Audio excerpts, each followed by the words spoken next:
Sometimes you just gotta sit down and think where you feel most comfortable thinking, in your thinking place.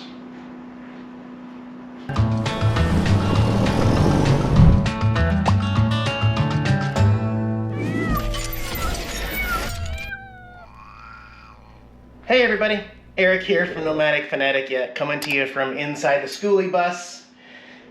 We got Opie, Tara, Chunks, and Gizmo.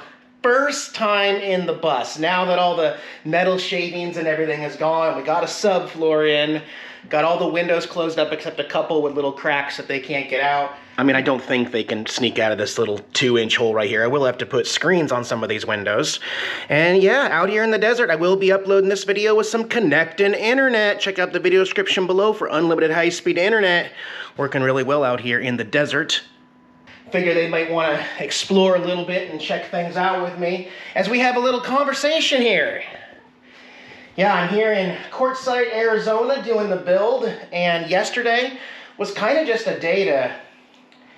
We didn't do much. I didn't even film yesterday, but as you can see, we've got some things inside the bus, and we just kind of spent the day, Wayne, Diana, and I, thinking and redoing the floor plan quite significantly. So I guess that happens as you're building the bus. You keep changing your mind based on where the plumbing's gonna go and how the wires are gonna run and how things are gonna get connected and how the gray water's gonna come over. And so here in late November, I wanna show you what the updated plan is. The kitties are just loving exploring the bus though. Somebody had mentioned that I hadn't shown much of the kittens lately. I am sorry about that. Hi Tara, it's okay girl. She's the most skittish. We got Chunks and Opie over here sniffing around. They're brave. Hi, Opie. First time in the bus. What do you think, Gizmo? This is going to be yours. You got to pick your spot, okay? All right. You too, Chunks. You going back to... Okay. Do we need to put a little cat thing back there? Well, so let's start at the front here. Again, as part of this build that I'm doing with Wayne's help right now, I'm so fortunate to have RV Pepper Wayne here helping me. It's a blessing with the demo and just ideas, and running other thoughts by 3 people is really helping out. Plus I read all the comments and you guys are super helpful giving us other ideas. But we've changed the floor plan, so I want to show you what it's going to possibly look like. Now if you have any better ideas, of course shoot them my way, but we got the cabinets that I got at Habitat for Humanity Restore for 80 bucks for the whole set. We got them sitting here. We were going to go 8-foot live edge slab. Those are the slabs that I have outside that I want to stain, but we're going to actually incorporate the wheel well and do a drop-in. I know I said I wasn't going to do propane, but this is just too difficult. Not that we can't do 240-volt electric stove and oven. I just feel that it would be easier to have a propane version and then a propane tank, like a barbecue style propane tank that I can just pull out of here. So we are going to do a drop-in RV style propane oven and stove right there. The live edge will start here. It'll stop here for the stove. It'll continue on in this cabinet. We'll have a little trash can basin on top of the counter. Our sink will go in this cabinet, and the 8-foot live edge will end here with the backsplash custom cut other pieces as part of the bottom part of the windows. These windows are going to be part of the kitchen for venting things. Next to that is going to be, we're not building one of those fake couches that everybody calls a couch, which is just plywood and foam. We're going to be getting Rec Pro dual recliners with cup holders like I've done in, I'd say my last 5 RVs are going to go there from Amazon. You can ship, they ship in like 3 different boxes.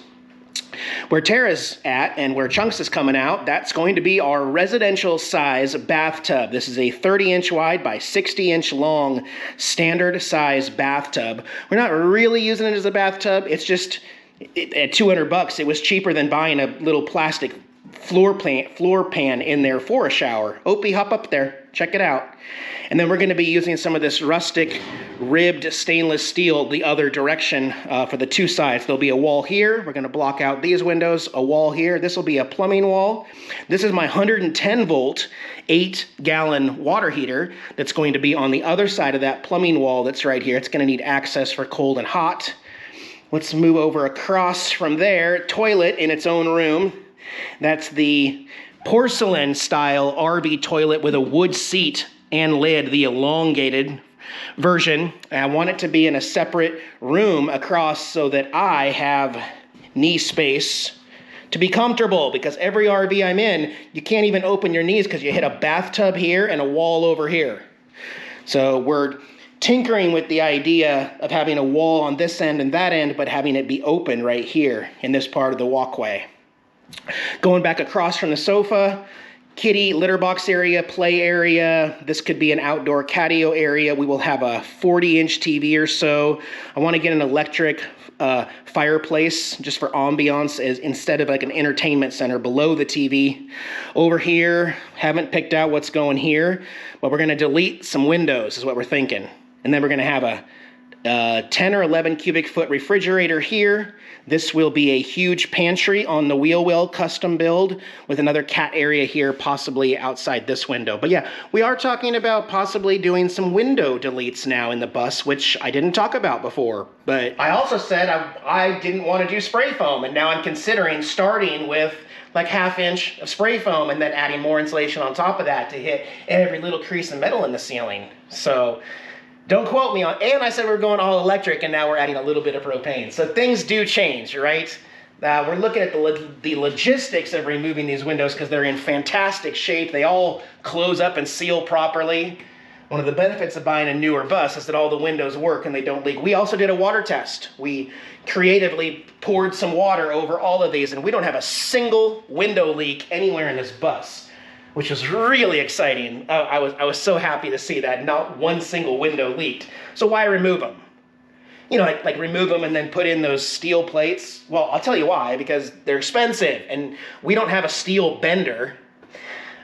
I don't know if we can borrow one, but you can buy them on like schooly.com. You give them your measurements, and for $150 per window, they will custom fabricate you a window delete kit with an inch curve to...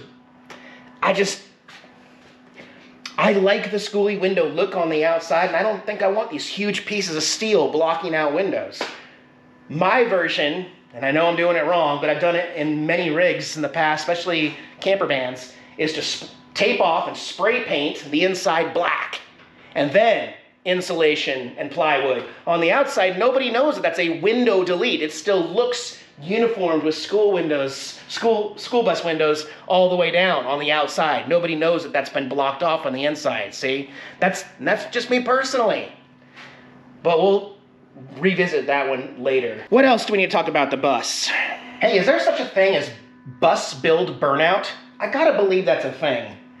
I followed a lot of YouTube channels that still have a more normal 9-to-5 job, and then they come out and bust out a few hours each day, and that's why it takes years and years and years.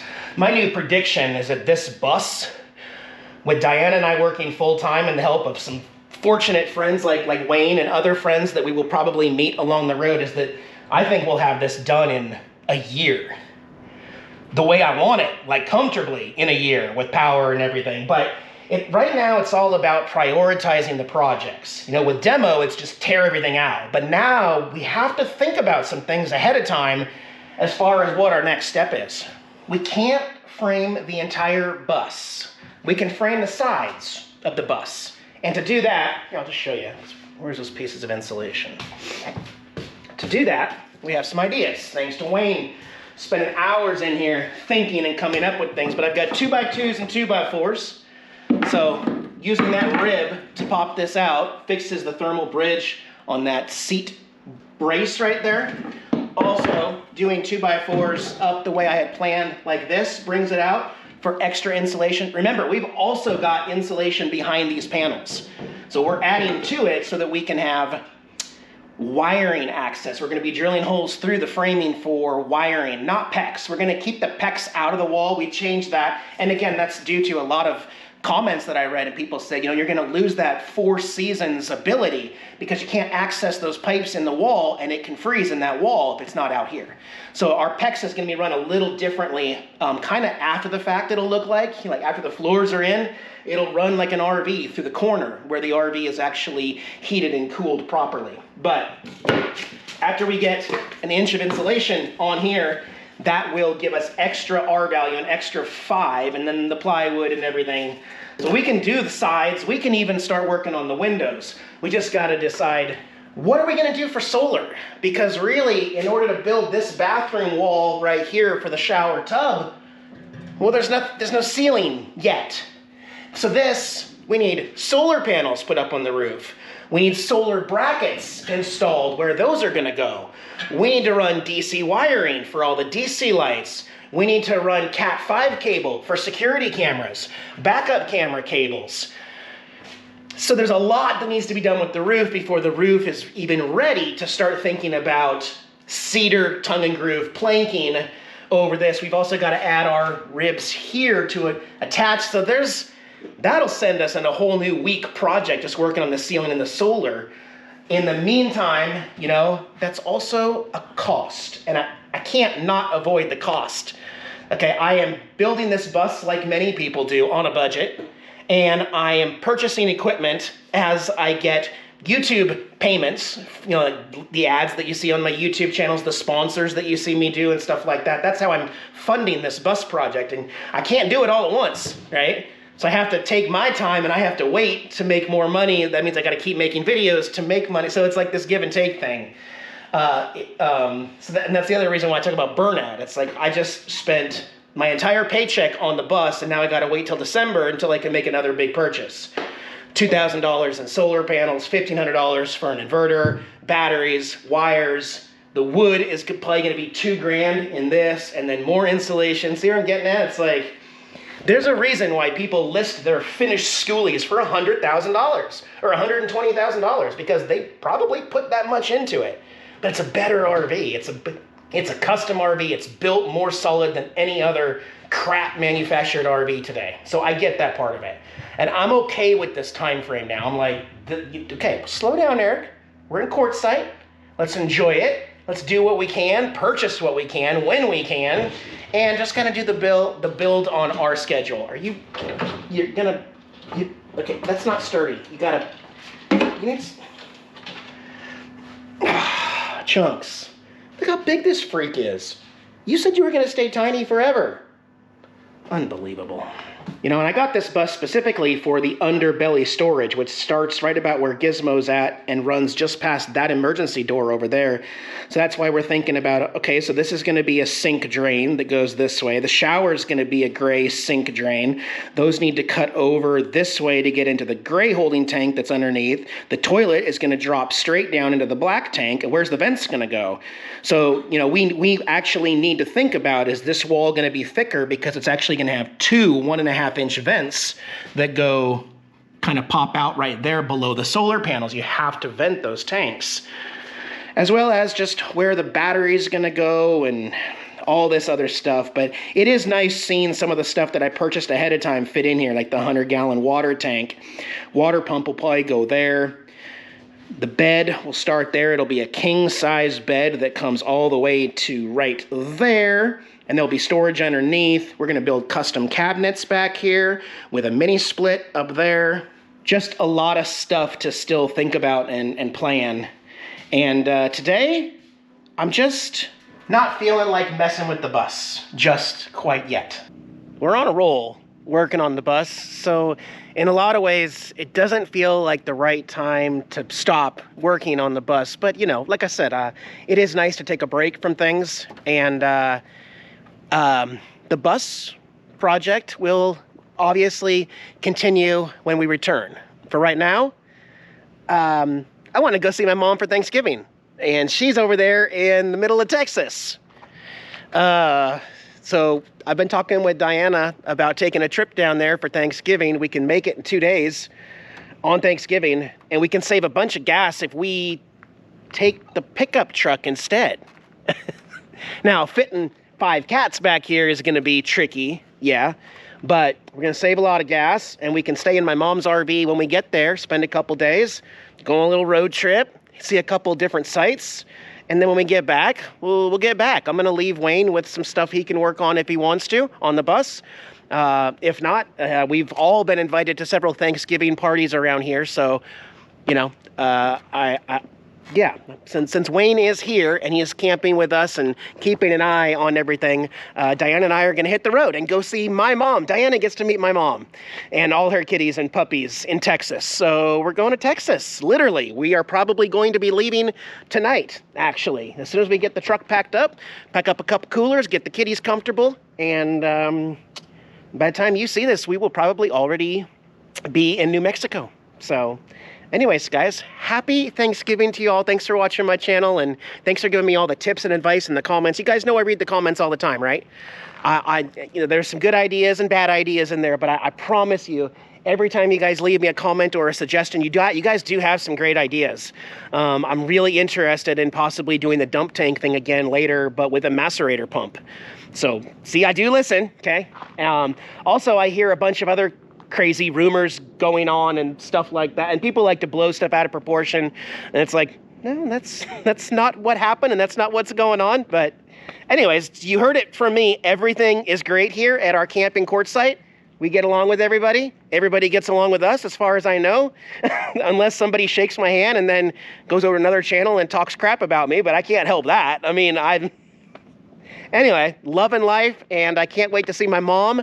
If you guys are doing something special for Thanksgiving for family, awesome. Hug them. It might not be that many more Thanksgivings with the ones you love. Just something to think about. But yeah, safe travels to anyone else who is traveling, and we'll get back to this on the flip side next week. Guys, have a good one. Bye-bye.